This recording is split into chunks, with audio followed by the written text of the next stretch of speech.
nze njagala kwebaza Katonda eyakozesezza Alfonso Owinyi Dolo Chagamoy n'atuwa kyeyatuwadde. Ffe twabadde tumanyi nti n'akakoko kaffe Constitutional Court ke yatuwa Owinyi Dolo agenda kukalya. Naye bwe yayingidde munda mu kusala ensala ya peegi ebibiri yatuwadde ente.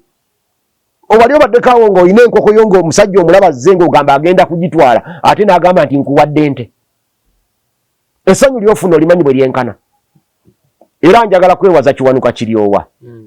Yataamatira nga Constitutional Court yalinda byemuwadde ng'ebimulekedde ng'emuggyeko katono nnyo ddembe lya kuwozesa bantu ba civilian bakabaziguluka. Kati bwe yagenda nga tajulidde tamatidde n'agenda mu Constitutional Court n'agenda mu Supreme Court n'akatono ke baali bamuwadde nako Constitutional Court yakakoze eki? Supreme Court yakamuggyeko. Byonna mu byonna bw'ogenda obyetegereza buno obuwanguzi tebwabadde bwakabaziguluka. Buno obuwanguzi bwabadde bw'Abannayuganda. Bwabadde bwaffe abaafiirwa abantu baffe mu lutalo olwaleeta Museveni nga yeekwese mu kintu eki nti azze okuzzaawo enkola. Osinzira okubeera ng'otulaba nkwaniriza nkubuuzako nti wasiibye otya afunye okusomozebwa okw'enjawulo ofiiriddwa olwazizza n'okusomozebwa okulala nkusaasidde. Asootuka ku buwanguzi okuyuzaayoza nina ssenta mu Mukasa Ssewandagi tekuliiko lya ddiini. Mukasa lya ddiini. Ssenta mbuuza abantu. Mukasa linnya lyange ery'eddiini eyange. Okay. Pozigamba tekuliiko lya Kikatuliki. Tekuliiko lya Kristaayo. Wadde nga nazaalibwa mu Kristaayo naye nabuva mbanyabo ne baseba batuuliriza byonna gye musinzirayo ye kojja wange asooka mu kumpisaamu ggaali naye siina kyamukolera abanzaala bankima. Nina okugumira ggaali ze ne bwaziyisaamu ate simuddiza. Naye mbalamusizza. Bannaffe bwe tujeera mu ne Uganda ne mufissa buddata bwammwe obutonotono ne mutuwulirizaako oba ne mutulaba. Mwebale kutuwuliriza naye mbeegayiridde mukendeeze ku TikTok. Obuntu obuli ku TikTok nakyemalira gyatwagala. Kubanga obuba bunafu nnyo buba butono. Tebukoma kunafuya bwongo bwaffe n'emibibu ginafuya. Tosobola kuba n'amaanyi ganaabeera mu nsiko myaka 5 ng'olaba TikTok wa seconds 2 wa ddakiika 1. Teekako obwongo awantu owulirize okumala essaawa 2. Kwata egguliro oba ekitabo kisome okumala essaawa 1. Okimanyi nti Owinyi Dolo yasomye epage 200 mu ssaawa 1. Nete yazimazeeyo yagambye yakoze atya tutamalayo page zino zonna ensala yeno kubanga tunazimalayo tuyinza otwala essaawa 12 naye mu ssaawa 1 yabadde ng'amaze okufunza page 100 ebyo. Kati ebyo bikola ng'olina obukugu mu kuziwandiika kubanga ye yaziwandiika page 2.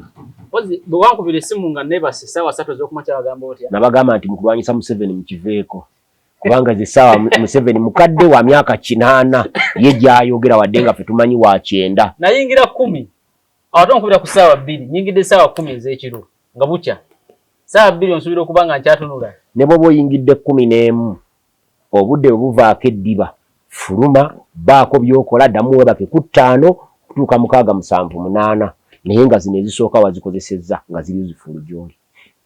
Setamu olwaliro tugenda kwogera ku nsala ya kooti ensukkulu mu Supreme Court. Ono Owinyi Dolo gwe mbadde njogerako. Nga ekisooka tulabe kyekitegeeza kooti mu kusala kwayo yagambye abantu ba bulijjo tebasaanidde kuwozesebwa mu kooti ey'amagye. Nina kyendi munoonya wano kiriwa ndowooza kiri wano noonyani badde noonya avunaanyizibwa ku byamawulire mu ofisi ya CDF. Yabadde ayogera ng'ani munnamateeka avunaanyizibwa ku byamawulire agamba musamale agamba kamunoonyeko X wano nti wadde ensala eri bwetyo kooti yasaze bye yasaze naye gavumenti eya President Museveni ono ye Chris Magezi avunaanyizibwa ku byamawulire n'oku public relations. Okay. N'enkwatagana y'abantu ba bulijjo mu ofisi ya CDF. General Court Marshal. Okay, UPDF official statement. Chris Magezi avunaanyizibwa ku byamawulire mu ofisi ya CDF. The General Court Marshal will continue to try anyone who conspires to murder the president, commits armed rebellion against Uganda, and engages in terrorism against the people of Uganda. Under no circumstances will Kano Kizza Besigye be released until he faces the full extent of martial law. The final decision on this matter will be taken by the CIC and the chairman, Commander-in-Chief. Okay, and the chairman of the High Command, General Yoweri Museveni. Then we mva ku yono jagala nkigatte oyo yaani amanyage ye Chris Magezi avunanyizibwa ku byamawulire ndoza n'okukuba face n'okuba office ya CDF akazigo public relation kankabe namu Yoweri Museveni, President wa Uganda, Republic of Uganda, mukutuko gwa X. Era naye ayogedde bwati fellow Ugandans, especially the Bazukulu ratings. I was sorry to hear of the long decision by the Supreme Court in the matter of the firearms armed civilian being tried by the military court martial. This is a method which we freedom fighters support because it reinforces the civilian judicial system to defend the lives of our people against criminals armed with guns. If you are not a soldier, why do you arm yourself with the guns? And moreover, for criminal purposes and illegally, that are monopoly of the armed forces. Below is my full response on the issues of the general court martial. Kati aliyo sologena kumukutu gwa president na ulaba. So wanda. Kankubuze eki. Jagala tuvuge nga tutandikira wali. Wadde goncha azizza. Kankubuze ekibuuzo. Wali ogenzeeko mu lufula gye basalira ente. Ente. Nagenda yo wamekale. Omukinjaaje bw'amala okusala ente n'agijjako obulago. Emisinde gy'edduka n'amaanyi geekozesa. Tolowooza nti enaasitukawo. Ovuga ki? Naye esitukawo oba tesitukawo? Esitukawo. Kaakati oli gw'ogambye magezi. Magezi si magezi. Magezi. Ekisooka magezi gwe mmanyi sisuubira nti aweze emyaka 4 Museveni gy'amaze mu buyinza. Gw'osuubira okuba mu ofiisi? Magezi. Like yondo yini. Gw'oyogerako. Sisuubira nti aweze emyaka 4 Museveni gy'amaze mu buyinza. Okay? Kuba Museveni akamalamu 39. Gwomanyi yono? Oyo yennyini. Yono ali mu ofiisi. Myaka gye bwe giba mingi nnyo giri 39 oba 37. Kati okutegeera kwe kwa munguuba na bino bye twogerako bwe tubyogera bijja muzibuwalira okutegeera. Naye ye jjajja Museveni, jjajja w'abaana, ekizibu kye kiri kimu. Absolute power corrupts. Power corrupts, but absolute power corrupts absolutely. Obuyinza bwawamba Museveni nga yeetaaga kusabira. Omuzimu gw'obuyinza ogwamuwamba gumuveeko. Era bw'omulaba kati bw'atandika otubulira kuba yawezezza 88 wadde yagamba wa 8. Yatandise otubulira nga kitaawe bwe yawangaala 96 kwegamba atulage nti akyalinayo emyaka emirala 16. N'atubulira nga jjajjaawe bwe yawangaala emyaka 10 atulage nti n'ekikumi nakyasobola okikola ki okukiwangaala. Ajja kukiitinga buli kimu naye tasobola kukiitinga nature.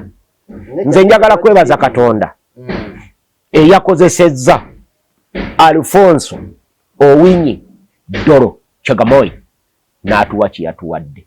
Ffe twabadde tumanyi nti n'akakoko kaffe Constitutional Court ke yatuwa Owinyi Doro agenda kukalya. Naye bwe yayingidde munda mu kusala ensala ya peegi 2 yatuwadde ente. Obali obaddekawo ng'olina enkoko yo ng'omusajja omulaba azze ng'ogamba agenda kugitwala ate n'agamba nti nkuwadde ente. Essanyu ly'ofuna olimanyi bwe lyenkana. Era njagala kwewaza Kiwanuka Kiryowa. Yataamatira nga Constitutional Court yalinda byemuwadde ng'ebimulekedde ng'emuggyeko katono nnyo ddembe lya kuwozesa bantu ba civilian bakabaziguluka.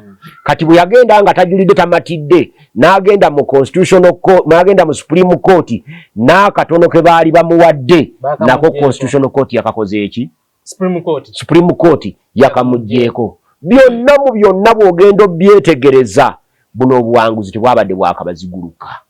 Buno obuwanguzi bwabadde bw'Abannayuganda, bwabadde bwaffe abaafiirwa abantu baffe mu lutalo olwaleeta Museveni nga yeekwese mu kintu eki nti azze okuzzaawo enkola etambulira ku ssemateeka n'amateeka. Nze mu lutalo nafiirwa abantu bange 3 nkyogera buli lunaku. Titwali abasajja 5 mu famire emu ne tusigala 2 ate ffe 2 abaasigalawo mu budde offe tetwalina mugaso kubanga bali 3 be baali abakulu nga be bayamba ffe. Naye twebaza Katonda nti tusobodde okutuuka kati we tuli nti naffe we tuli tubaako ekyamagezi kyetugira ki kyetukola. Naye obuwanguzi buno bw'Abannayuganda bonna omuli n'ab'amagye abali mu court martial eyawanguddwa muntu ogu Sitaani ne Nakyemalira be baawanguddwa kubanga be basaawo court martial eno mu 2005 nga Kizza Besigye akomawo okuva South Africa ne bateekawo court martial eno kuvunaana Kizza Besigye. Twebaza Katonda nti era court martial kooti yagijjeewo nga Kizza Besigye yakola ki yaliwo. Kati oyo magezi waakako tasomanga ku mateeka tagamanyi tabitegera naye oluzungu alumanyi asomese mateeka. Bano Owiny Dollo babadde basoma tebabijja emitwe gyabwe buli kimu baze bakisoma kuva mu ssemateeka. Ssemateeka ly'etteeka ekkulu erikira amateeka gonna era buli kantu konna kebeere endowooza ng'eyo eyaabwe gy'obawulira Magezi ne Museveni gye balowoozaamu nti twateekawo General Court Martial okusobola okutaasa Bannayuganda ababbi ab'emmundu ne bwebeera ndowooza kasiteekontana ne ssemateeka eba nfu Omuganda agamba befufululu ki. That is supremacy of the constitution of Sukulumu. Kawairo ka ssemateeka kwogera ku supremacy of the constitution. Ye tulaga nti tewaliwo ndowooza okumanya ssemateeka yagenda wala ajja ne mu buwangwa bwaffe ne mu nzikiriza zaffe nezigamba nti bwe zinabanga zikontana ne ssemateeka zinabanga nfube ki Magezi ne Museveni. Kati awo tubasindise we tubaagala baleke kwekweka mabega wa tteeka basibe Besigye nga bamuvunaana ebisango ebitakola ki. Besigye tebalina musango bavunaana balina ensonga zaabwe neekusifu ezibavunaanya Besigye. Kankuwa ekyokulabirako omusango gwe bavunaana Besigye bagamba nti Besigye yasangibwa e Kenya ng'alina mu pisito n'amasasi which is a reserve of the defense forces. Eyeeyita omulamuzi wa court martial chairman bwe yali awo ensala ye yagamba nti okusinziira ku ntegeera ye defense forces bw'asoma mu UPDF Act kitegeeza UPDF. Kankubuulireko bw'ogenda mu section 2 interpretation eya UPDF Act egamba unless otherwise the context requires n'ennyonnyola ekigambo defense forces means buli wosoma eyo tekugamba nti ebweru wa UPDF Act nti bona agende Kenya. Egamba nti bw'oba osoma UPDF Act nga gy'osoma buli wosanga ekigambo defense forces bategeeza boogera ku UPDF. Munda mu UPDF Act si bweru wa UPDF Act nti bwe nagende Kenya nensangayo Kenya Defense Forces nja kuba ntegeeza UPDF, nensangayo Tanzania People's Defense Forces nja kuba ntegeeza ki UPDF. Nedda kati ekyo kikulaga obusiru obubisi n'obubuya bwa chairman wa court martial. Kati ffe twagala bakozese maanyi kuba maanyi bagasobola era bagalina ne bo tebagakozesa ne baamini bagakozesa.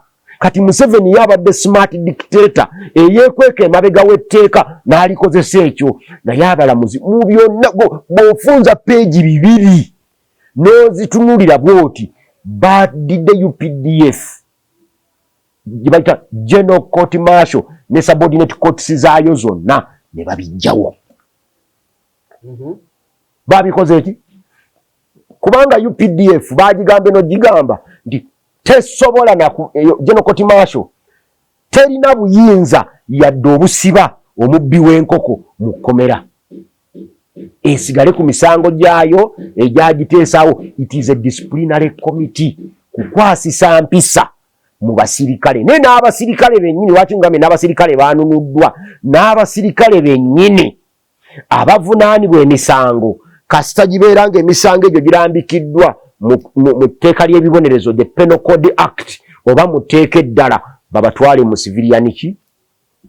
civilian courts bano basigale ku mulimu gwabwe ogw'okukwasisa empisa kitegedde era bagenze balina n'ensalawo y'omulamuzi omu gye bamenyeewo omulamuzi yali yagamba musimanyi General Court Martial eri ku ddala lyerimu ne High Court ekyo kikyamu buuza ekibuuzo ekisooka nti ddala twali twetaaga okuba ne Court Martial ng'eteekeddwawo era yali yeetaagisa wadde abamagye balina empisa ensiiwuufu bakuba abantu babatta okutta omuntu musango mu tteeka ly'ebibonerezo okutambula n'emmundu Mwami Museveni kye yeesibako ennyo musango mu tteeka ly'ebibonerezo naye bano baagala eri mu General Court Martial gye bagenda etali kuleeta bujulizi bajje bakukwate nga bwe bakwata Bobi Wine nga bamusanze mu Arua ne bagamba nti bamusanze n'emmundu n'amasasi bino twabirabako fe abakulu obutafaana oyo magezi balina kye bayitanga okuyunga section nga bakuyimiriza ku road blocker omusirikale n'ajja emabega ng'ayina magazini n'akugamba nti gulawo buutu n'ogiggulawo n'akugamba nti omanyi sooka ogende wali mu maaso obikule ne boneti y'omu maaso bw'ogenda okubikula boneti y'omu maaso n'ajja magazini mu nsawo ye n'agisonseka emabega mu buutu yo ne yeetoola n'agenda eri n'amala n'akomawo nagaddamu obikkule wano n'addamu n'abikulawo yatadde magazini n'akugamba eno magazini y'emmundu ogitwalawa era abantu bangi nnyo battibwa mu mbeera eyo fe abakulu tukimanyi baakiyitanga kuyunga sekisoni kyalinga eno omanyi ebintu byalinga bibiri eno ewaffe kwabanga kuyunga sekisoni ate eri mu nsiko omuntu yayogeranga ekigambo eki nti oyo kipinga kasita bakusongangako nti gwe oli kipinga nga tojja kusula nga bakusiba nga bakuba akafuuni nga bakuziika oba nsolima kasita bagambanga nti oyo kipinga kitegeeza baba abega oba owedde tebajja kubuuza kati Museveni bye byalowooza jangolo luli wabulanga nyigira nnyo omusajja gwe bayita George Kanyeihamba kubanga ye yateekawo lakuna eyo eteekesaawo General Court Martial yagiteeka mu ssemateeka n'ebaawo naye zino kooti tuze tuziraba amateeka gateekawo ebitongole nga bw'olya UPDF ne Police Act gateekawo gye bayita tribunal nga tribunal yawozesa emisango mu poliisi bw'omala okujulira nga bwala omugenzi kirumira nga bagukusingisizza ng'ogaanye ogenda n'ojulira mu kooti eyawaggulu so bino ebyokuteekawo General Court Martial tebyetaagisa singa twali twetagawo kooti ey'enjawulo ewozesa emisango gy'amagye twaligenze ku level ya High Court okitegeera ne tucreatingawo divisions kati ku High Court kuliko Civil Division kuliko Family Division kuliko Land Division kuliko divisions ezikola ki naye nga zonna ziri ku level ya High Court ne tutonderaawo gye twaliise Military Division nga bwogamba tulina Civil Division notekawo Military Division nga abakugu abagirimu bakugu mu mateeka si bano abeetuuma obwetuumi nti nze judge advocate kati nze Sewanda gyondaba wati ndi mu mwaka gwakusatu naye siri advocate ndi lawyer male mabiriize emyaka ena agisoma n'agimalako ne diguli ye n'agifuna naye si advocate teyakola bakoosi kati gwojja otya omuntu eri kubanga yayiga okuba emmundu n'omuteeka wali nti gwojja okuwozesa bw'otunira structure wabula njagala kwebaza era sikyazzeemu kutya kooti za Uganda olunaku oluwa abalamuzi basobola okuzuukukira ku ludda olutuufu nga Mukama Katonda yabalabikidde ne batuwa ensala ng'Owiny Dollo gye yatuwadde nali nakyawa Owiny Dollo n'obulamu bwange bwonna nga simwagala okuva ku musango gwa togikwatako naye Owiny Dollo ddala nakkiriza nti essaawa ze ebiseera bye omanyi omuntu bw'aba ali mu biseera bye nga biggwayo afuna okulabikirwa n'akola ebituufu by'ataakolanga ne Museveni mulinde bw'aba n'atera okugenda ng'addayo erwakitula ajja kukola ebintu gwewunya n'okwewunya nti abikola ye Museveni nga si ye Museveni kati ono Owiny Dollo gwe walabye ali mu biro bye ebisembayo era ffe twongera kumusabira busabizi ayongere okukola ebitegeerekeka ng'ebyo eyo ensala si yiye ensala si yakabaziguluka ensala y'abantu kinnoomu nga bwe bali bannayuganda ffenna ffe twawangudde. Omanya abantu beerabira. Jeno Kale Kayihura mukwano gwange. Oze mukwano gwo. Nnyo. Yakeera ku makya n'agenda mu Parliament. N'agamba nti essaawa 48 ze mumpe okutegekamu abasibe nga mbasibye ku poliisi ntono nnyo. Mumpe emyezi 6. Era gye njagala nti nkwate omuntu abeere ku poliisi emyezi 6. Kati poliisi okwata omuntu ba detective tebalina sooka kunoonyereza. Kye kyali badde kikola. Nanti mu Uganda embalaasi ekigaali kye kisika endogoyi. So nga ate mu nkola eya bulijjo embalaasi yesika ekigaali. Kiraba n'asaba emyezi 6. Era kati banaye mumpe emyezi 6 gyokka. Olwo nga Jeno Kale Kayihura w'amaanyi. Nga bwagamba nti bakuwe ssente bazikuwa. Bwagamba nti bakusibe bakusiba. Bwagamba nti fanga ofa. Civilian wali mukwano gwe. Nze Jeno Kayihura maze ne banga naye banga ddene nnyo nga mukwano gwange. Eri okuva mu Special Revenue Protection Services. Omanyi gwe weerabira nti nali kadogo. Weerabira nti nakolanga mu President's Office. Weerabira nali wa movement. President's Office wakolanga yo. Ebirwaki obimbuuza. Byogere na. Bikugasaaki. Ku topic gye twogerako olwaleero. Wali otambuza mpapula. Bigasaaki. Oba oli muwagizi wa Zambali Bulasiyo Mukasa. Ng'onoonya NUP ennyima akalulu. Mpozi Zambali naye agenda kwesimba. Nansana municipality. Akaluka wano bamulema. Akawuja kaagaana. Kati about paper teyalabikako. Ng'ate yalaganye. Era nawe tajja kulabika. Just bamuzanyisa nga naye wobimanyi. Ogwo muzee gwamanyi okuzannya katemba. Kati ne naze kuzannya katemba. Ebyo bibye baba ne principal ate ffe tugaana. Nze principal muto wange. Seetaaga kuba na bifaananyi naye byaki. Kakati nkugamba nti bw'ojja okutunuulira ebyo bye babadde bakola nga bwe bitambula mu General Court Martial bagiyise kooti naye nze nagaanirawo giyita kooti kuva dda nga sikkiriza nti eyo kooti. Kati nze njagala okukubuulya nga bwe nsomye nomanyi ebigambo bya Museveni mbisomye ne mbitegeera ate Museveni ye muntu gwe maze ebbanga nga ngoberera era mumanyi era mutegeera. Mu 2000 bagenda mu Parliament ne bakola etteeka gye bayita referendum mu 2000. Simanyi bakojja wali luddawa oyinza okuba alina emyaka nga 2. 2000. Era bwente ebyo walina emyaka nga 2. Kati ffe twaliwo. Ne bagenda ne bakola etteeka baliyita referendum mu 2000. Paulo Kawanga Ssemwogerere n'aduumira ttiimu ye ng'ekubirwa Damiano Lubega. Ng'olwo Erias Lukwago Road Mayor ono omu ku babakubye ekigo olwaleero nga looya Mutebi akatandika. Ne bagenda mu kooti ne bazoganya etteeka lya referendum mu 2000 ne baliwangula era ne kooti n'esazaamu ebyali bivudde mu kulonda okwo ne biki byonna ne babisazaamu. Oyo mukwano gw'olutu Mukasa gw'olaba kati yali akyalina amaaso ago nga gombi galaba. Ne bamuwa ensimbi oba ezijja wa Mary yakyambadde oba wa simanyi n'alyoka aduumira abayaaye ababbi abalogo n'abasezi ne balumba. Kati nze nkubulya byange tewaliwo olina emyaka 2. Gwe walina emyaka 2. Nze naliwo.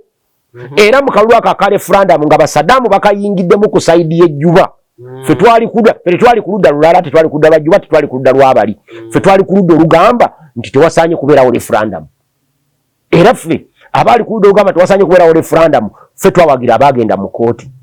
Lutu Mukasa n'afuna ensimbi gye yaziggyerawo waayatikirira n'akuŋŋaanya abalogo abasezi abaki n'ababbi ne bajooka balumba kooti ne beekalakaasa mu kooti eyinza kujjawo movement egijjawo etya ebintu ebyonoonye sebo ne bakangakanga ne batiisatiisa abalamuzi. Naye simanyi oba kati banaafunayo Lutu Mukasa mulala ogenda okwekalakaasa enkya oba Lutu Mukasa yennyini yagenda okuduumira sikimanyi. Naye ku olwo yali akyalina amaaso gaaga ng'alaba ng'era musajja ng'akyalina n'amaanyi adduka emisinde. Kuba kati Lutu muggyeko emyaka 2 kati gisaleko omuzeeyo emabega wali kuba kati alina emyaka nga 5 Lutu yaŋŋamba mu 52 nga beegugunzi balaga obutali mumativu era abaali awo yali adumira poliisi ndoyezwa yali yakunga bakunge oba yajja nabo yagamba nti mu buli point eyingira Kampala oba nti Busega ogamba nti Jinja Road ogamba nti katugambe nti Kawempe wano nti bano bava ku Bombo Road buli wamu kojjange abajjudde bati kojjange era mbu bw'owuliranga wamala amukubira essimu ekiro ku saa 8 n'amugamba egwali mu kwekalakasa guno gwakola n'agamba nti yenze nti abantu singa bafiira mu kwekalakasa kuno n'ebintu by'abantu polisi ne bakuuma bulungi nnyo na palamenti n'ateekayo ekiwandiiko kye. Kojjange bw'owuliranga ebyogerwa biwulirize. Bw'omala biwuliriza bifumintirize. Bw'omala bifumintiriza bisengejje. Olabe akubuulya byakunyumiza bya firimu za Jackie Chan kubanga oli musajja mulabi wa firimu. Jackie Chan omulaba akuba abantu 100 nga ye takoowa. Buli ajja ye Jackie Chan abamupya naye ng'akawana abantu 2 nga ye buli watandika abanga akola ki ng'atandika. Leka kuwulira abafirimu nga Rembo nti ye firimu sita One Man is Army akuba amagye gonna n'agasaanyaawo n'asigalawo nga ye yaliwo. Bino byenkunyumiza nabiraba n'amaaso gange. Baluutu balumba kooti misanatu ku ssaawa 4 nga poliisi yebagayidi nga yebawerekera n'obbawerekera. Okitegedde bino wanga wakola bibuuza buuza Siraje Luwama ebyo abimanyi ate n'okubeera naye abimanyi n'okusinga kuba ye yakavalinga ne ba Black Mamba kuba mu budde baali bayitanga ba Black Mamba nga bajja ku kooti ne bakwata abantu ne babatwala kwe kuteekawo etteeka erya UPDF Act mu 2005 kubanga omulamuzi oba eryogola munange lwe baalumba ne bamuggyako abasibe kuba yata abasibe aba PRA bw'abawa beyiro nga ba Black Mamba bali mu gundi ya kooti mu madirisa ge babalinze n'abayange abaafuluma bw'ati naye ne balyoka bamutomera ne bamukubiramu n'awandiika ekyalinganga tukiyite kitontome the attack on the temple of justice bwekityo kyawandiika nga kikambwe nnyo. Kye baakola kwe kwenakitinga etteeka erisaawo kooti maasho. Kati kyembadde nkugamba nti Mwami Museveni ffe tumumanyi mu 2000 bano kooti bwe malo sazaamu etteeka lya referendum mu 2000 ekyali kitegeeza ne referendum gye twali tukoleddemu yali nfu kuba tukala referendum ya 2000 yali egattaddemu system ya movement kati ng'eyise mu tteeka effu ekyali kitegeeza ne system yali nki yali nfu. Badduka mangu nnyo emisinde ne bagenda mu kooti manya mu parliament ne baddamu ne beenakitinga ne bakola etteeka eddala Public Order Management Act eya 2013 ukiwulira Muwanga Kivumbi naffe bagane Muwanga Kivumbi and others bwe twagenda mu kooti ne tuwawaabira etteeka lya police the Police Act eryalimu akawaayiro akalinga kawa poliisi obuyinza okulegiretinga okutukwata okutuvunaana musimanyi tulina kusaba lukusajja eri nga tugenda okuba enkuŋŋaana IGP alina obuyinza obukukkiriza oba obukugaana ne tugamba nti eddembe lituwa bassemateeka nnyingo 20 the rights and freedoms of the individual are inherent and not granted by the state. Akatundu akokubiri kagamba these rights shall be upheld by all organs of the state. Kati ate bano baali baziyinfulinginga ne tugenda mu kooti ne tujwabira mu kooti ya ssemateeka obuyinza ne bubajjako ne bayita emabega ne bakola Public Order Management Act eyagikulembera ennyo ku parliament ku fulo yaayo n'anyeenya n'emiti n'ayimba bamuyita John Patrick Amama Mbabazi lyali teriri busa luno jjo mu 2016 ne yeesimbawo president so betwava bwamala okuliisa Public Order Management Act bill nefuka Public Order Management Act ne tugenda mu kooti ne tuddamu nayo ne tugikola ki ne tugiwawaabira mu 2016 John Patrick Amama Mbabazi yeesimba oluvannyuma lw'emyaka egi ng'amaze okukola Public Order Management Act. Andrew Felix Kaweesa omugenzi n'alyoka akwata Amama Mbabazi Jake ng'alinga ng'asitudde akasasiro ng'amuvunaana mu tteeka lye erimu liri yateekamu amaanyi okuyitawo Amama Mbabazi yateekamu amaanyi okukola ki okuyitawo bugenda okukya ku makya ng'Amama Mbabazi akabatwawa nga nkulege wali nakugambye nti mukwano gwange Kale Kayihura yagenda mu parliament n'agisaba emukkirize abantu abadetaininge wakiri emyezi emeka 6 bwe kyamutuukako mwami Kale Kayihura ne bamukwata nga bamuvunaana ebisangosango ebitaliiwo ne balika n'obujulizi obujingirire yali alowooza nti obujulizi obujingirire babwa kuba beesigye bokka. Kale Kayihura agenda Kale Kayihura yali ali awo nga naye bamukutte ne bamukuba emakindi naye nga Kale Kayihura munnamateeka eyagasoma agamanyi eyagakugukamu ne bamukuba mu kooti maasho olwo lwazibuka amaaso n'alaba n'okulaba nga n'okukusiba essaawa 48 ku poliisi era kati y'omu ku ba advocates b'okulwanirira akatundu ako ak'essaawa 48 ayagala 48 zikendeere poliisi ekola okunoonyereza egenda okukwata ng'ekutwala mu kkooti nga bw'ekola okunoonyereza fayiro n'egitwala ewa DPP n'agisanctioninga ne bajja ne bakwata Sewandagi ne bakusimba maaso g'omulamuzi ne bakutwala.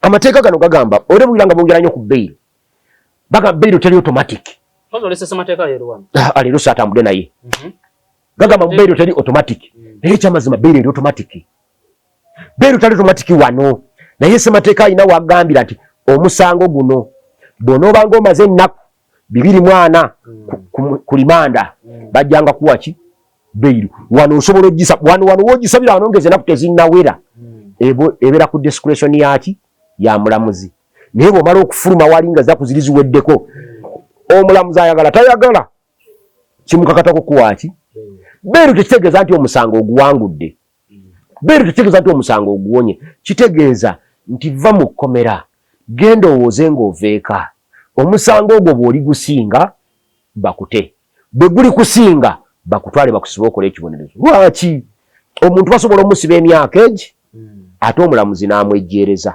ekyo kiba kitegeeza nti emyaka 2 baagimusibira bwereere so nga ate bw'obeere bweru emyaka egi omusango ne gukusinga ne bagamba nti osibwe emyaka 4 awo we bakusalidde w'otandikira emyaka 9 n'ogikola ki n'ogimalako so no gwe basonyiye 2 aba amaze gyabwerere mu kkooti kati awo mwami kale kayihura bwe tuli olwaliro yatwegattako dda eno gye tuli mu kulwanyisa ezo essaawa 48 naye nga lyayagala myezi 6 kati na wano we tugenda nkugambye bwe tumala referendum mwami Museveni yaddayo mu palamenti n'awandika etteeka eddala bwe twava mu palamenti mwami Museveni era yaddamu nga tumaze okuwaabira public order management bill manyanga tumaze okuwaabira police act era yaddayo n'agenda mu public order management act n'agifulumya naye ne tugiwawaabira era netugiwangula mu 2020 naye ng'emaze emyaka 7 nga mwatigomeza kati nalino wadde abalamuzi baalisazizaamu naye kabaziguluka omusango weguwa ba 2016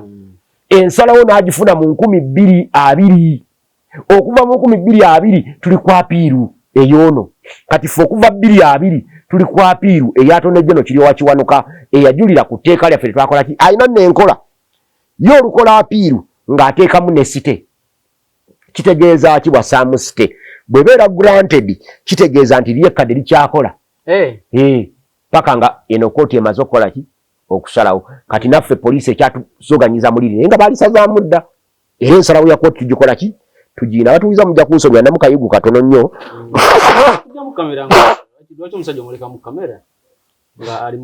ng'anyiza eminyira abantu bateeka okumanya nti omusajja embeera gy'aliko yeyo naye eggwanga liri muluma yensonga lwaki ateeka okubeera naffe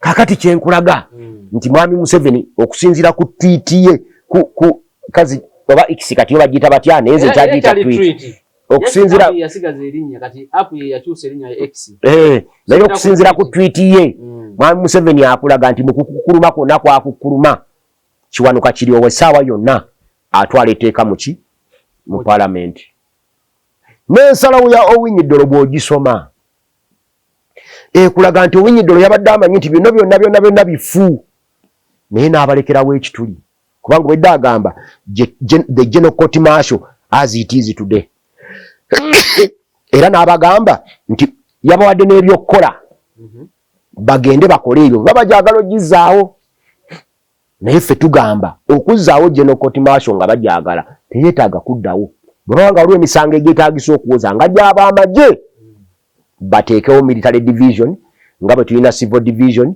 family division, land division, children's division ku level ya high court nga zirimu abalamuzi abali qualified okubeera abalamuzi so si zino mbadde ngenda gamba nti so si zino embuzi eziriwo okuli obuli omudda naye ekyo kankireke nga mulimu abalamuzi abali qualified okubeera abaki abalamuzi ekyo tujja kusobola kiwula naye kati amaaso gaffe tugatunuulize palamenti eno eddako nze era kyova olaba kati wano Kawempe South wano we tuli si ye Kawempe South eyasegirinya ye Kawempe North eyasegirinya kyova olaba nti kati mpagira oba noso batsa utinze simanyize njogera ku yasegirinya wano wetuli kubano wasegirinya wano atwalawo kyovora bakatinze empagira mukano gwange Elias na Lukola Luyimbazi nze siwagira kibiina mpagira munnamateeka nti we tugenda wano okutukolera amateeka agagenda tusibye enjegere twetaagawo bannamateeka sibadiikuula. People power yeetaaga bweru wa parliament so si munda mu parliament. People power tugyetaaga nga tugenda mu civil disobedience. Civil disobedience gemaanyi g'abantu ne tubayiwa ku nguudo ne balwanyisa na Kyemala nga bamulwanyise Syria nga bamulwanyise Tunisia nga bamulwanyise Sudan nga bamulwanyise Egypt. Awe twetaaga people power. Naye kati wano nga tuwanane na Kyemalira awandiika etteeka government MB ekole etteeka B nefuga abantu obubi ng'ebagamba tiryetteeka. Kati Mwami Museveni anoonya kati era batudde bwe bati bafumba okuzaawo etteeka. Oyo omusirikale wadde yagambye nti Kizza Besigye tetujja kumuta kamusekerere. Kizza Besigye yali personal doctor wa Yoweri Kaguta Museveni. Buti wala wa Kizza Besigye kubanga bagenda okuzaala nga Kizza Besigye takyali mu gavumenti. Ava mu mwaka ki? 1999 gwe mwaka gwava mu gavumenti ate balika gwe bakuzaala. Gwe mwaka gwawandika ekiwandiiko kye n'afuluma gavumenti nefe abaalabako ku Kizza Besigye ng'akyayambala uniform ey'amadowadowa n'ateekako kabereti akatunula wano bwe kati. He was a very smart boy. Political commissar nga talowoozanga nako nti olunaku lujja kukya ng'ali mabega wa mitayimbwa. Political commissar nga musajja wange Matovu Folonasa. Kaakati ono omwami ayogera obwogezi ebibi ebyekijegajega. Oyo magezi wo. Omanyi kibi nnyo erinnya litera okufaanana na nnyiniyo naye bwe bakutuuma erinnya ng'ate tolina magezi ebintu biba byonoonese. Gwe wamusomye singa tewamusomye n'abadde simwesibaako. Kasitambeera nga nkanyuga amayinja gange tolaba nti oliko jja wange omulabe wange bw'abeera mu kimuli kiri nga gye nkanyuga amayinja n'oyimirirayo ndikukuba. Kati ki ky'otegeeza? Ono magezi atalina magezi. Position ya UPDF ne position ya president. UPDF si mateeka. Ku nsala ya kooti eno. Semateeka ekibi semateeka sazze naye. Ekibagaana okuteeka Dr. Besigye mu kooti eya bulijjo nti tebalina bujulizi bwa kuluma Besigye. Era tebalinayo bujulizi DPP bwagenda kutwala. Kakuleko Kizza Besigye y'omu ku bannayuganda abaakawozesebwa emisango egisinga okuba emingi ennyo. Kizza Besigye okuva mu 2006 okutuuka olwaleero awozezza emisango egitaka wansi wa 100 mwaga. Ku misango egyo gyonna 115 Kizza Besigye talina musango ya dogu gwe yali yeewozezzaako. Bamubuuza nti ogenda kukola otya anti bw'oyimira maaso gavumenti bwegamba nti olina omusango ku bisatu okolako kimu. Osobola okwewozaako ng'olayidde, osobola okwewozaako nga tolayidde, oyinza okusalawo okusirika. Emisango gyonna Kizza Besigye asazeewo okusirika n'asirika busirisi bw'ati kooti ekozesa obujulizi temusingisangako ya dogu. Kati banaabajjega tebalina bujulizi eyo mu kooti maaso gye basobola okukolera ebyekiyaaye byabwe ebyekisirusiru ebyo naye mu zino kooti ezaffe eza bulijjo gye tuyita fair trial nga bwerambikiddwa mu nnyingo ya ssemateeka eya 28 tebabulina.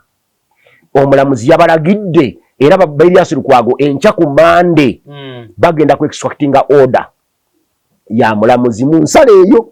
Bwe bamala ku extractinga order omulamuzi Owinyi Ddolo agiteekeko omukono bagitwale Luzira bagitwale Besigye gye bamusibira kati bali basalewo oba bamuta oba bamusigaza nga kimenya amateeka. Abantu bangi basibwa mu kumenya amateeka. Mandela bamusiba emyaka 28 nga bamenya amateeka. Mwami Museveni amusiba gye okubanga basoose okusiba. Etteeka ligamba nti mu ssaawa 24 48 bwe baba tebakutadde mu maaso ga mulamuzi bakute. Naye abaana baffe aba NUP bamazeeyo myaka. Bano balutaaya bagenze okubatanga myaka 4 nga tebalina bujulizi nabo bwe bali babaggyeko. Naye ng'amateeka baagamenya tebannabasonyiwa. Baabakozesa ebiragaano eby'ekifu nga balowooza banaakwata Bobi Wine. Maama mbasekeredde. Nze bwe naba sifunye omanyi kankubuulyeko kojja wange.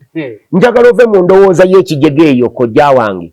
ekinjogeza bino byenjogera saagala kaadi ya NUP kubanga nze mmaze emyaka egisuka 40 natandika okwogera mu byobufuzi nga gwe tonnazaalibwa kati ozaaliddwa naye tokyaza bato banno era okyaza nze gwolabamu amagezi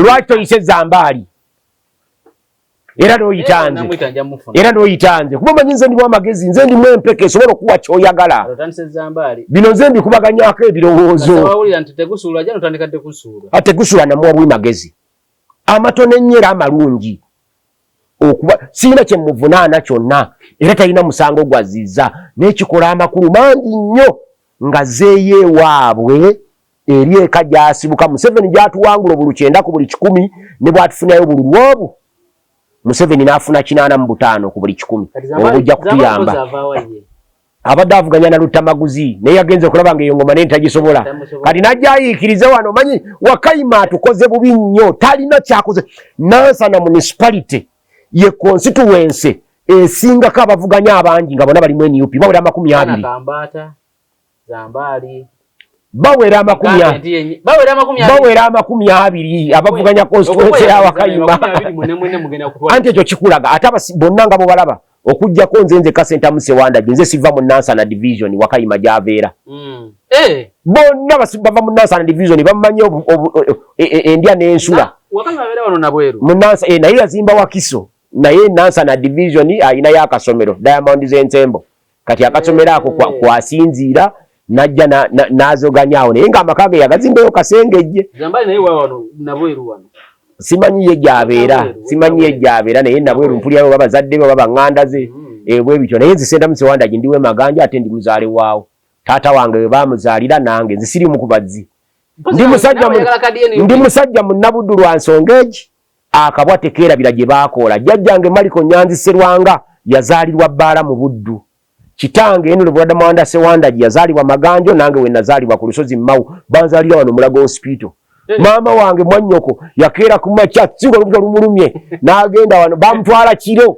kuba yanzaala ku makya essaawa 4:40 awe Mulago Hospital awolaba era lwanzija Mulago Hospital bwe bati ne bajja bandeeta Ejjinja Kaloli mu Ekereziya waliyo Father Jagwe bigamba ebyange mu Nansana municipality tojja kulimanya liveeko naye kyolina okumanya nti eyambatiza bamuyita Father Jagwe n'obusosoloti yamala n'abuvaamu yabuvaamu sebo n'azaala n'abaana yes genda okibuliriza oli kumpi wano Jjinja Kaloli Jjinja Kaloli we bambatiriza nga maama sijja kulikubuulya neesonyiwa oyagala ate kunsibya kubanga erinnya lyo liriko ebiwandiiko biririko bajja kunkwata abannoonya baddayo mu records ne bazifuula Father Jagwe obusosoloti yabuvaamu n'awasa n'okuwasa paapa n'amukkiriza naye nga mama wange yava ku Lusozi Mmawu sijja gukubuulira sijja kulya naye mama wange yava ku Lusozi Mmawu ng'olubuto lumulumya akawungeezi taata n'amuvugira nno nakagaali bicycle switch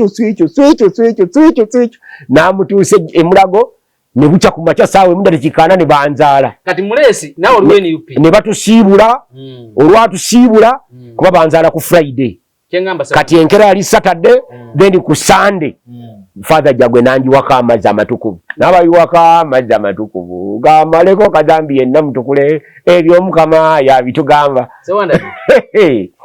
mulesi abeni UP muli bangi naye bagenda ne bakola bigundi bagenda ne bakola by'opinion polls byabwe by'ekigega Senta Musewandagi tetulina we twamulabye fine bayinza okuba tebalina we bandabye mu Nansana municipality kachanga otandika ku kitebe waliyo ku kitebe waliyo nedda mbuza kati oli wa mawulire investigative journalist togenda ngayo naye tubimanyira kubimanya nze manyi oba ngendayo basigendayo kadi bagenda jwa bagenda ku kitebe oba bagenda jwa abasobozesa wenyigira mirimu je UP mirimu ki mbulya mirimu ki mbulya mirimu ki omanyi mwerabira toyinza kubunda muntu ali awaka kati nga gwe nenkusanga awakaawo nenkubuuza nti taata wenyigira mu kufumba kyayi mu mirimu gy'awaka ng'omukyala ayoza engoye abaana boyera olujja waliwo abafumba kyayi awusigala akola ebibye egyo emirimu buli muntu alina kati ondaba wano wendi kyenkozesa bakiyita brain power emyaka gye nakozesangamu amaanyi gana ga foot soldering ago egyo emyaka nagivaako people power tujetaga mu civil disobedience kasita byonna binaagaana Museveni n'atusindika ku kisenge wetuba tugenda mu civil disobedience awo twetaaga people power kati wano wetutunudde wano naddala nga Museveni musungu ava alinganga omusoto omukubbeko kati omusoto owunyidolo yagukubye gugira guti gunoonya gwe gutema naye gugenda kutemera mu palamenti kati mu palamenti wotatekayo Nalukoola oba oyina ekikyamu nalabye naabayaaye mutandise okutufera oli yaddide nayita WhatsApp message nga ziri bbiri eno eraga Nalukoola eno eraga Chairman Nyanzi mbu Nalukoola abuuza Chairman Nyanzi munange naye kadi banagimpa ye kasona atwa milioni 3 okay nzirina nkwesange watisinkane encha kusaidi eno ebyekisbumbavu ebyekisi kankubuulireko ffe tuli bakadde naye omulembe gwammwe tubasinga ogutegeera WhatsApp tesobola kulaga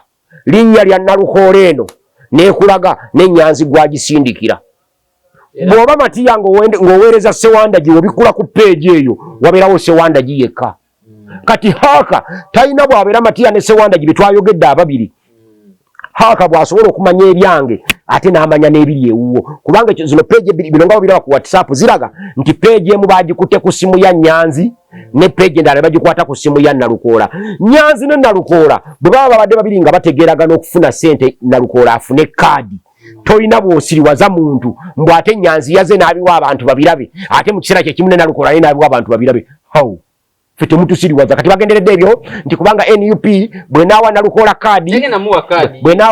kaadi ng'olwo bagamba nti NUP yakwata emiliyoni ze3 n'aziwa Nyanzi kaadi yaguze enguzi eyaawa tegenda muwa kaadi goli wa NUP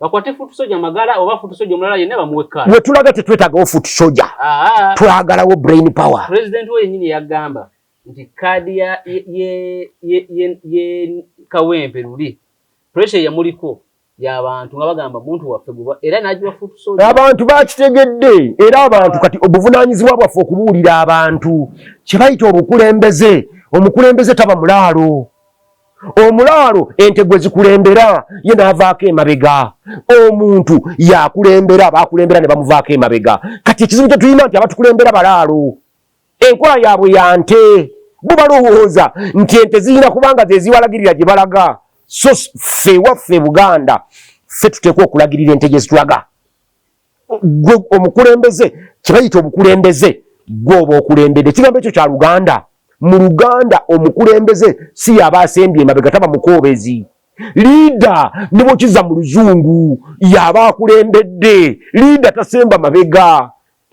okitegedde kyenkugamba n'olwekyo bano abantu baffe ffe bakulembeze baabwe tuteekwa kubabuulira nti nakyemalira ono nga bamukubyeko kati waatunudde mu palamenti gy'agenda okukolera amateeka ge kubanga etteeka lyabadde asigaza lyokka jjukira Public Order Management Act bagikubamu ebituli kati etteeka lyabadde asigaza kyekyo kya court martial abalamuzi gye baatugambye obulungi tequalifyinga nakubeera tribunal era abapalamenti baba baagala okuddamu okukola amendment mu UPDF Act bakuliyetingemu kye bayita tribunal ng'obuvunaanyizibwa bwakyo buli kuba amagye bokka naye bateekwa gikuliyetingawo nga bagiteereddewo close nti tribunal bw'enaabanga ekusingisizza omusango you shall have the right to appeal kubanga the right to appeal is a constitutional right. The right to appeal. Kojja wange njagala kuwa bwiku magezi abatulaba abutuliza n'abatugoberera weefiize n'oba osobola kusoma ka diploma ak'emyezi 9 kwero DC osomeko ku mateeka. Amateeka ganyuma ate amateeka gazibula amaaso ebintu n'oba ng'obiraba ng'abantu abategeera nga tobiraba mu mbeera ya kijega. Kati oyo omusirikale w'amagezi ekimwogeza talina knowledge yonna mateeka n'oluzungu talumanyi at least nga talina knowledge mu mateeka wakimanyi oluzungu soma semateeka. The right of appeal is a constitutional right which is inherent and not granted by the state. dembe lyabwe bange ozalibwa nalyo teri muntu yenna alikuwa si government si Museveni sani ate Museveni tasana na kutumalira biseera Museveni mu myaka 5 ajja kuba takyasobola na gobambata Museveni Katonda amuwadde obulamu n'obuwangazi amagezi okumanya n'okutegera n'aba nabyo naye alina kimu kyokka kyatafunye kulengera mu maaso gye tulaga kati amaaso mazibe bwe gati obwongo bwonna bulowooza ntuula ntya mu ntebe wano Museveni yalowooza nti akyasobola okuwangala emyaka emirala 2 yali badde ateekateeka magenda ge tumuzaayo tutye Lwakitula yali muyambye nnyo n'agenda Lwakitula ng'atambula dano okudde Lwakitula nga bamutwala butwazi tebaagala kukiwulira waliwo ne Reverend Muzaale gwe baakutte mbu kubanga yagamba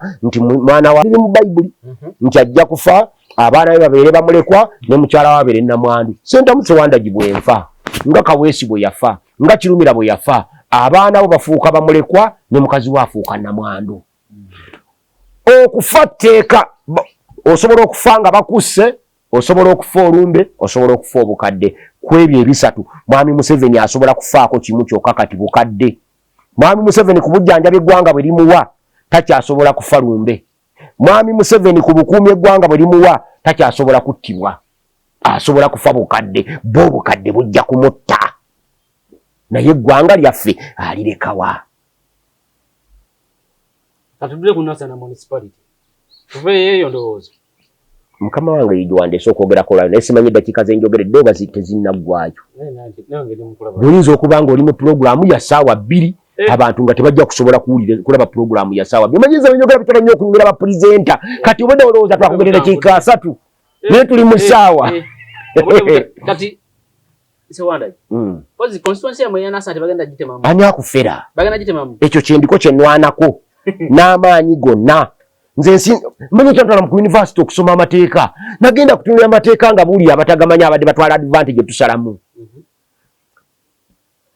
bw'osoma ssemateeka ayogera bulungi nnyo nti constituency tebagisala kusinziira ku bunene bwayo bagisala kusinziira ku bungi bw'abantu era ssemateeka n'atugamba nti bw'onabanga osalanga constituency ojjanga kuddira omuwendo gw'abantu ogugabanyemu constituencies eziriwo 1,300 ziriwo 325 ofune kye bayita population quota kati bodira omuwendo gw'ababaka bodira manya omuwendo gw'abantu 449 n'okugabanyamu ne constituencies eziriwo kiba kitegeeza nti buli mubaka akiikira abantu 10,000 n'esatu bumaka baba akiikira abantu 13 olwo electoral commission ebeddamu kudimarketinga kusala nsalo za constituencies na creating constituencies empya Nansana municipality erina abantu 60,000 kitegeeza nti equalifying okubeera mu constituency endala mmeka 4 ne ziba 5 naye bakyakiwakanya at least banaatuwa 2 ne tuba ne constituency mmeka ne 2 bwe zinaaba ziganye banaatuweemu ne tuba ne 2 naye nga tetugenda mu kalulu ka 226 nga tukyalina constituency emu Nansana municipality ekiikirwa abantu 60,000 ng'eyakayindo tafiire abantu 2,000 erina ababaka 3 ate tafiire bimu ye yabatwalaganye wano obwo obubbi tetuyinza parliament kanzireyo nabyo mbikulage omanye ebyo ebimu nze ntambula ne bwino wange ebyange si biri byakulolkompoka nze ndi musajja munamateeka kati omutendeke atasoma byentegeera kati kankubuulireko mu lipooti yafuluma 224 bino nyinza okuba sibikugambangako kankulaga obutali bwenkanya bwe bwali mu mwaka mu kulonda kwa 2016 disitulikiti bayita Kiruhuura yalina abalonzi 15,000 mu 15 mu 80 ng'erina obubokisi 323 bwe tutuukira mu kulonda kwa 2021 abalonzi bano 15,000 beeyongerako abalonzi 1,009 mu 653 Ekiruhuura ne bongerayo obubokisi 72 ku balonzi 1,009 mu bameka mu 653 bongerayo obubokisi 72 Wakiso mu 2016 twalina abalonzi 935 nga tulina obubokisi 10,359 ne tweyongerako mu kulonda kwa 2021 tweyongerako abalonzi 25,000 mu bameka ne batuwa obubokisi 7 polling center we wawali ekitundu awali obubokisi bwonna polling station ke kabokisi kwe tulondera fabe yongerako abantu 25,014 batuwa obubokisi 7 ng'abe ekiruhula abe yongerako abantu 1,900 baba obubokisi 7 si wokka e Kampala 2016 wali abalonzi 1,000,000 n'emitwalo 10,142,904 ngeri obubokisi 1,338 mu 2021 Kampala yongerako abalonzi 26,000 mu 1,015 ne baba obubokisi 27 kiruhura weyongera abalonzi 1,900 ne baba obubokisi 7 mu bumeka mu bubiri e Kampala ne twongerako emitwalo 26 ne batuwa obubokisi 27 buno obutali bwenkanya tujja kubulwanyisa nnyo kati kankubuleko constituencies zino ate ze tulina by region Acholi region erina abantu 2,447,118 byonjokeraho bya Juni wa 2024 erina ababaka ba parliament abali directly elected MPs 19 erina districts 9 be babaka 9 omugadde erina ababaka 28 households amaka gali Acholi gali 45 mukenda mu lukaga mu nkaga mweri amaka baina abaka ba parliament 28 nga baina abantu milioni meka 2,700 ankole gitwagala ugende likiruhula n'abalala eriyo abantu milioni 3,600 mu 7,700 eriyo ababaka abali direct elected 35 baina districts 13 be babaka 48 baina amaka 8,000 mu 1,738 ne baina abaka nameka mu 8 katugende Buganda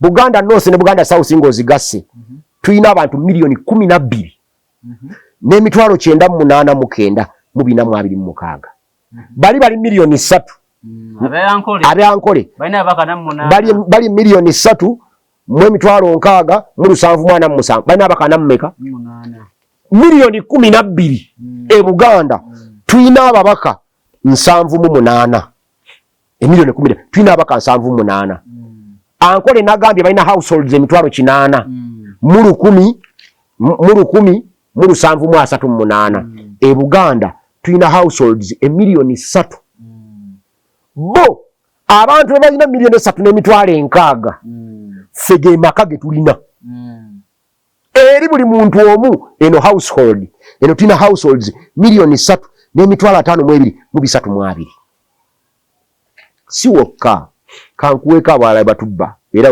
we batugeta nnyo ebiri ebyo Wakiso kanzije wani waffe Wakiso tuyina abantu milioni 3 n'emitwalo 39 mu 7 mu 5,605 nakugambye nti ankole erina milioni 3 n'emitwalo 6 ffe tuyina milioni 3 n'emitwalo 4 batusinga emitwalo ameka tuyina abaka 8 tuyina abaka 9 bo balina abaka 48 Wakiso tuyina households milioni 1 mu 6,209 bali balina households emitwalo 8 balina abaka 48 tuyina abaka 9 kitegeeza ki kino nti nabane Wakiso twali tuyina abaka basuka 40 kino West Nile erina milioni 3 n'emitwalo 9 ej'abantu erina ababaka 39 kubanga erina district 13 ne constituencies 26 be babaka 39 emitwalo 75 mu 10 mu 7 mu 10 zizo households bakolaki zibalina toro eriyo milioni 3 n'emitwalo 78 kati bala milioni 3 n'emitwalo 8 kubanga giri 3,708 gibale emitwalo 4 balina ababaka 3 baba balina constituencies 21 ne districts 10 be babaka 31 nga balina household emitwalo 7,700 mu 1,625 Kalamojja eyina abantu akakadde kamu n'emitwalo 42 n'emitwalo 45 mu 1238 eyina constituencies 17 n'ababaka ne districts 9 be babaka 26 naye nga balina households emitwalo 29 wakiza ina households meka eyina households kakadde ekubisa mu Kalamojja emirundi ena n'obungi bw'abantu ina abaka meka 26 wakiza ina abaka meka 9 omusolo gusinga kuvaawa Buganda Wakiso omusolo we gusinga okuva guva mu district sizirinya Kampala Wakiso Mukono Mpigi Masaka Mpigi we wava omusolo ebitundu 7-8 ku buli 100 kati engabanya yago okumanya batujoga nze mbera mu Nansana municipality Nabweru division URA yekunganya local raised revenue nezitwala nezisoka zirabira abankole nezirabirira ababimu nga fe Wakisengudo tuli mu binnya buno butali bwenkanya bwe tetaga okulwanyisa kati ebyenjogera Futu Soja tasobola kubyogera Futu Soja bamutera esomero wayino somero Futu Soja omulimu gwe mulala kumubu nze ayina brain power bwe malo mutegeeza bino ne mubulira ekiddako nti we ngenda okubanga mbyogera wali omulimu gwe gwa kusa pressure wano oli amanye nti byenjogera bituufu atukyanya oli nakola ekituufu kati embeera eriwo egamba Futu Soja ajje mu kifo kyonna tasobola kasaba nga alina ebipapula anti kati gwe kusiba ky'ebipito ojja kuddayo naye banange mwe muwalana mwe muli nampala nazammwe ku NUP tuli bangi ndo muwerako naddala mwenda ba YouTubers muwalana oba Museveni abateekamu ssente mmeka teri YouTube atawala era bwe ntunula kati abagenyi bo nja kulaba bijirwa oyo tavuma NUP aleruka tugume oyo tavuma NUP aleruka muto wange Rutu oyo tavuma NUP aleruka Siraje Rwama be bagenyi bammwe kwegamba Siraje Rwama nze kanze gwe mukyaza wano nga ndi wa NUP agiwolerezaako ku mikutu jammwe omukutu guli gumugwa kakwentera okubeera Uganda nyaffe yeyoka kwenda abe NUP kati kulika benale mwoko ate nga bakola yoki ekiraba naye kati mwe muli okay namwe aba NRM kamukyaza aba NRM sebo jange gunzinze wona sewanda gitukomye wano leero tutandikirawo ngo njagala statistics z'emisolo givayo meka sente zidderi kati byenkugambye byenjagala omanye tubigamba Banansana municipality omuntu agenda mu parliament twetaaga mubaka nga ayina brain power tulabyeko ku kye bayita people power mu parliament nga bagikozesa kugikwateko ntogikwatako Mwami Museveni yajetegekera dda era yakuba abantu baffe bangi bwe bagezaako kozesa people power munda mu parliament amagye gayingirayo ne gabamenya n'ennaku zino bwe yabadde akola amendment size era bannaffe balutamaguzi walabye bwe bagezezaako kukozesa people power mu parliament era amagye gayingirayo ne gabakola ki nterekikyo ate Lutamaguzi kyasinga kunze nti yakyali muto okusinga kunze Lutamaguzi musinga emyaka egiwera 10 stress ya Museveni we kati kankubule gwe kojja wange omuntu bwakulaba alowooza nti osinga twenkana obukulu naye ng'ate gwe oli mu baana bange olina mwana wange wa 5 wadde oli kojja wange mu 9 nalina omwana gwe ne bakuzaala 9 mu 9 gwe ne bakuzaala 9 myaka 10 njagala okugumiza kiri kimu nti kati we tugenda mu parliament ya 26 ye parliament egenda okusalawo Museveni bwava mu buyinza teriyo mawanga n'erimu omukulembeze gyafuze emyaka egisukka 10 n'ava mu buyinza n'asigala mirembe kubanga abantu beerabira nti parliament yo tugyetaagamu abantu ab'obwongo ate abalabye ku byafaayo nga bwebibadde ne bafutu Soja balina obwongo sebo basoma era tutunagaana balina ebitabo byabwe buli kiseera kirina emyaka gye kisobola kati nze sikyasobola kugenda mu mbiro za malasoni ate nga naziddukanga n'ekiprotiki abadde adduka ebiseera ebyo kati yavaako ekiseera kituuka kati abaana bakole balina okukola mu biseera byabwe neno gye tuli batuleke tukole beteekwa okukola okuteekerateekera abaana baffe buvunaanyizibwa bwaffe. Nansana municipality mu bonna abavuganya terinayo omuntu ali qualified kusinga Sentamu Mukasa Sewandagi. Yakolako byakoze babitegeera ate birabika. Omanyi nabe nabadde njogera nabo jjo nga bawetaaweta. Omanyi mbadde neewunyiza n'okwewunya gwe kojjange ebintu bingi bye nakola nga ndi kansala abantu babyesibako. Tibe babikola. Naye abantu babbanga ettaka ne balitunda erya Gombolola. Nze bwe nabba ettaka ku muzeeyi Ssennyendo nazimbawo Health Center. Ne bankwata n'okunsiba ne bansiba ne basiba nze ne basiba chairman Zaidi Sembage ne basiba ne Muluka chief Mwami Sebwalunnyo. Olw'ettaka ne tuzimbawo Health Center enene nnyo ne tubalo gizimba ne tugiteekako ne fence ne tugizimbira ne maternity ward ne tugiteekamu n'ebitanda.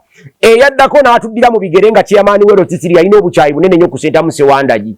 Nga baagala okufuula National Health Center bagifuula Health Center siri n'agisimbire kuuli kubanga Sentamu Sewandagi y'omu ku baagikola ki? N'adduka e Kawanda nga tamanyi nti n'eye Kawanda nze nakola memorandum of understanding yagitwala mu government. Omanyi ffe twayingirira government yali yakaleta police mu buli muluka mubaamu eddwaliro mu buli muluka mubaamu essomero erya government. Kati ffe twakozanga police ate nze nali mumanyifu nnyo nga muzeeyi Bidandi mukwano gwange ng'ebintu ebiri mu ofisi ya Prime Minister John Patrick Amama Mbabazi lete vola bayibwe mukuba muwumbirira bintu bingi nabijja wuwe Aida Lubwama DEO owe wa Kisongo oyo mwannyinaze nga ffe twali babiri kakiiko nga Namagembe ekyamaani nga Sewandagi emuteesa waako Aida Lubwama nga mwannyinaffe muganda waffe kati nga bwe kitwagala okuyisaawo okujja waffe kikola ki kijja. So abantu bangi kati tugenda kukola omulimu omulala gwa kutambula kubuulira bantu nti ekyo yakyesibako takikolanga. Oyo n'eddwaliro yali alimeseza okufuuka Health Center siri ne badira Kawanda ne bagifuula Health Center siri ngeri tenafuuka. Kati bano basajja tubakasimu abaze leero be bagifudde Health Center siri nga baali bagiremesa buki. So omaliridde okujja mu kalulu?